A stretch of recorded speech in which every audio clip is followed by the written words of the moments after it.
Well, we're here today with Dan Woynillowicz from Clean Energy Canada, and we're going to be talking about a poll that Abacus Data has done about how urgent Canadians see climate change. So welcome, Dan, to the interview.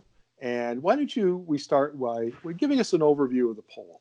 Right. So this is a poll that is in a series of opinion research that we've been doing with Abacus Data over the course of the year to really try to better understand where Canadians are at on energy, on climate change, and more specifically on what they see as the best role for government, what kind of approaches they want to see government taking, whether it's to dealing with industrial pollution or how government can enable us as individual citizens and homeowners or business owners to reduce our emissions.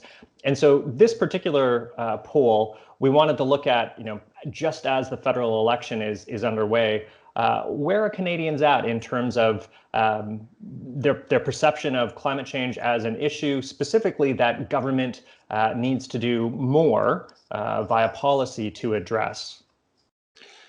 Now, one of the interesting things about the election, seeing as how you brought it up, is all four of the major parties have climate action plans, and they kind of range from, this is the way I've arranged them on the continuum, you're welcome to do it a different way if you like, but I see the Green Party as being, we'll put them on the left, as being the most aggressive.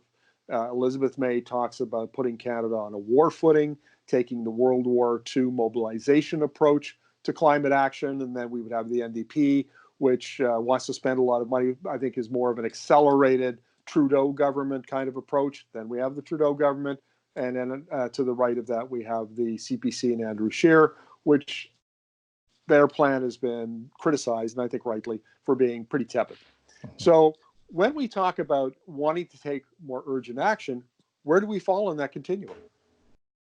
Well, so what our research found with this most recent poll was that 1 in 2 Canadians who were surveyed feel that this is an urgent issue. So in terms of what government needs to do, putting policies in place, there's an urgency to that. Another 40% said that it's important. So clearly, most people are under the impression that this is an important issue, an urgent issue, and so they are looking to government. And so ultimately, right now in an election, they are going to be looking at what the different parties have on offer in terms of their approach to climate change.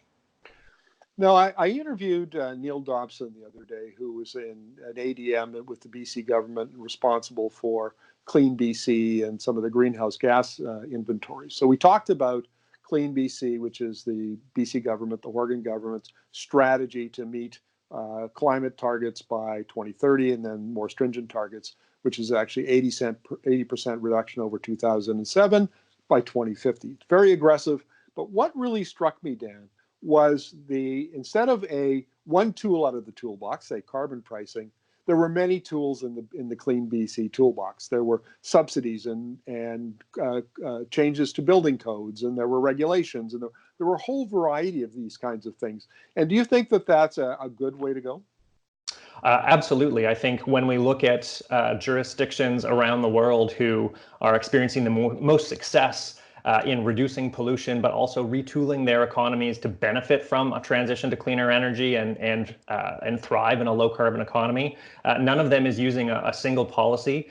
They are taking this multiple tools in the toolbox. Let's use everything that we have. So a combination of things like putting a price on pollution through a carbon tax or cap and trade, various incentives both to industrial emitters as well as to citizens and consumers and small business owners, regulations. There are a variety of approaches that need to be taken. And here in Canada, whether it's British Columbia or Quebec or Alberta when it still had its plan intact, or Ontario when it had its plan intact, we saw that type of approach using multiple policies. And in fact, when it comes to what we're doing nationally via the federal government in Canada, I think it's one of the areas of misperception that I think a lot of Canadians have, because the only thing they've heard about is the carbon tax. And I think the reason for that is, in part, the Liberal government knew that it was going to be controversial. So it's the single policy in their toolbox that they spent the most effort trying to communicate about,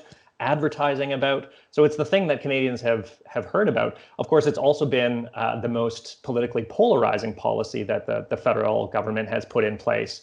And so it's received the most political coverage as well. We've got whether it's Mr. Scheer or Premier Ford, Premier Kenney, Premier Moe, the resistance all arming up and fighting back. But the reality is that similar to British Columbia, the federal government has a diversity of policies ranging from phasing out coal-fired power, new regulations on methane pollution, incentives to make it easier for consumers and business owners to purchase electric vehicles, investing in charging infrastructure. The list goes on in terms of the diversity of things that they've done that most Canadians haven't heard about. Let's talk for a moment about a principle that's near and dear to those of us at Energy Media, because the third principle in our mission is about during the energy transition, Canada should mitigate risk as much as it can, and it should seize opportunities created by the structural change in energy markets and energy technology, should seize those opportunities as much as we can. So on the risk mitigation side, did your poll give you any insights into how Canadians feel we should mitigate risk created by the climate crisis? So we didn't ask specifically within that context of mitigating risk. What we did get at with this research in particular was trying to understand what people feel they can do right now and what they think they should do. And so what we found in that is that there's a bit of a gap. People feel as though as individuals, they should be doing more than they actually can do. And so then within the context of this being an urgent and important issue that government should be addressing through policy, what I think that illustrates is that Canadians are looking for a government that's going to do more to enable them to get from what they can do to what they feel they should be doing. So obviously there's space for government to do more, and I think an expectation that government does more. And I think for different Canadians in different parts of the country, they have different reasons for that. For some people, they're thinking of this very much through the lens of they experienced forest fires or flooding. And so it's a risk mitigation as it relates to climate change and the impacts that come with it that can affect their lives and their livelihoods. I think other Canadians see this more through the filter of what this means for the Canadian economy and the extent to which our oil and gas industry is going to be challenged by the need to be low cost and low carbon. And at the end of the day, if there is a global shift away from fossil fuels, what does that mean for that segment of our economy? And so they look at that as being the risk that needs to be mitigated and that can be mitigated through both governments and that sector doing more to both evolve and adapt to that changing landscape. Right. Well, let's talk about opportunity. So are there any insights that came out of the poll about how Canadians feel? Do they feel that we are lagging in terms of seizing the opportunities that are created by the energy transition? And do they feel that we should urgently try to do more?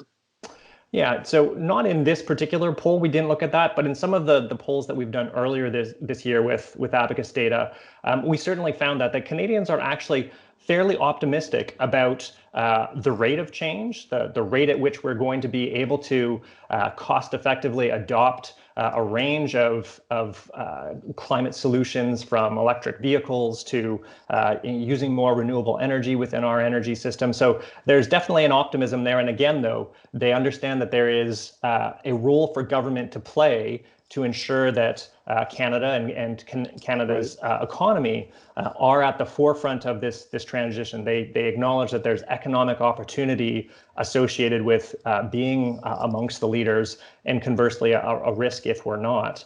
With this research, one of the things we wanted to drill into a little bit, again, more looking at what individuals think they can or should do, and what role for government. We wanted to explore, when it comes to what government can do to help you or I shift our behavior, swap out certain technologies in our life or in our home. There are a range of things that government can do, and the two most common ones that we're hearing about are taxes and incentives. So we wanted to understand, so how do people think about those different government approaches? Do they prefer taxes like the carbon tax? Do they prefer incentives like home energy retrofit rebates, or a rebate if you purchase an electric vehicle? And contrary to what I think the dominant media narrative is in Canada, we actually see relatively strong support for both taxes and incentives. Not just taxes on their own, only 11% think that's the way to go, but 35% say taxes and incentives is the best approach for government. So one way of thinking of that is the classic carrots and sticks. So they understand that, you know, offering carrots is a good thing. It's going to make it easier for you to make that change. But absent a tax that provides you that extra financial nudge to say, well, if I make this change, if I use this incentive, and if I get an electric vehicle, I'm not going to be paying the carbon tax on my fuel anymore. So that carrot and stick approach is definitely something that we've seen in the most successful jurisdictions that are reducing their pollution. What about regional breakdowns? Because I think there are some outliers here that are the obvious ones you'd expect, and Alberta feels the least need for urgent action. Quebec, I think, feels the most need for urgent action. What are some of the breakdowns, you know, between BC, Ontario, the Maritimes? What are we seeing in your poll? Yeah, I mean, we see a remarkable amount of consistency across Canada, with the exception of Alberta and at times Saskatchewan and Manitoba as well. And so that's consistent with in data we've also seen in terms of perceptions of climate change and whether it's caused by human and industrial emissions or whether it's something that's just naturally occurring. And then, of course, it also corresponds with, I think, the extent to which there's a perception that those provincial economies could be disrupted, and perhaps in a negative way, as a result of not of climate change, but of actions to mitigate climate change by cutting pollution. So I don't think there was anything surprising from a regional perspective.